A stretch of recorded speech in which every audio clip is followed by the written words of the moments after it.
Formal nang ipinasa ni Richard Bachman ang pamumuno sa Philippine Sports Commission kay Patrick Pato Gregorio sa naging turnover ceremony nitong Martes sa Rizal Memorial Sports Complex.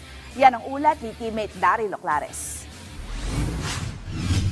Panibagong buwan, panibagong chairperson na rin ng magsisilbi bilang pinuno ng Philippine Sports Commission o PSC. Nito lamang weekend ng opisyal na iluklok ng Malacanang si Patrick Pato Gregorio bilang ika-13 chief ng National Sports Agency kapalit ni Richard D.K. Bachman. Sa isang simpleng turnover ceremony nitong Martes sa Rizal Memorial Sports Complex, malugod na ng kamay sina Gregorio at Bachman na nagsilbing hudyat ng pagpapalit ng liderato sa PSC. Hindi na rin naman baguhan si Pato sa industriya ng palakasan dahil bago maging chairperson, naging Secretary General siya ng Philippine Olympic Committee, Pangulo ng Philippine Rowing Association at Chairman ng Philippine Basketball Association.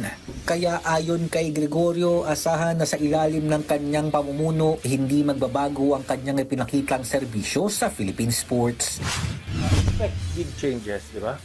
Don't expect anything less than a vibrant and exciting transformation. I think I've been known to do that. Out of the box, kaya natin yan, tulungan tayo. And importante sa akin yung tulong ng the men and women of the Philippine Sports Commission. Binigyang diin din ni Gregorio na prioridad niya ang kapakanan ng mga atleta na nagsasakripisyo para sa bayan. Alam ko ang issues, problems ng mga atleta dahil nag-secgen nga tayo ng POC. Alam ko na yung puso nating lahat nandito sa sports. You know, lahat naman ng tao mahal ang sports eh. Ang tanong lang naman kung yung pagmamahal mo ba, naiintindihan mo rin yung problema nila. When you tell the athlete laban para sa bayan, diba? Sinilip na ba natin yung kapakanan nila?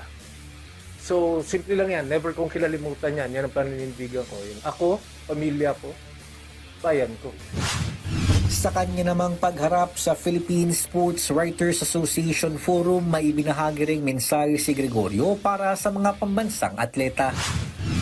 Sa lahat ng mga atleta, tuloy po nyo yung pag-ensayo, tuloy nyo po yung talagang sakripisyo para sa bayan. Hindi naman namin kayo talagang mapapasalamatan ng basta salita lang kung paano kami makakasuporta sa tamang panahon, sa mabilis na panahon. Yun ang pinaka-importante. And, you know, we can only do that if we all work together. We can only do that if we are one team PSC. We can only do that if we have the support of media to communicate, to encourage these people na tama yung ginagawa niya, tuloy-tuloy nila. Sa unang taon niya bilang PSC chairperson, magandang momentum ang kanyang pangahawakan kasunod ng mga makasaysayang tagumpay ng Pilipinas sa mga international multi-sports competitions tulad ng Olympics. Nakaabang ngayong 2025 para kay Pato ang parating na 33rd Southeast Asian Games sa Thailand. Gayon din ang mga magiging hosting ng bansa sa mga bigating sports events gaya na lamang ng FIVB Men's World Volleyball Championship, FIFA Futsal Women's World Cup at Junior World Artistic Gymnastics Championship. Sa grassroots level naman, pangangasiwaan ni Gregorio ang Batang Pinoy 2025 na aarangkada mula October 25 hanggang 31 sa General Santos City. Daryl Oclares para sa Atletang Pilipino para sa Bagong Pilipinas.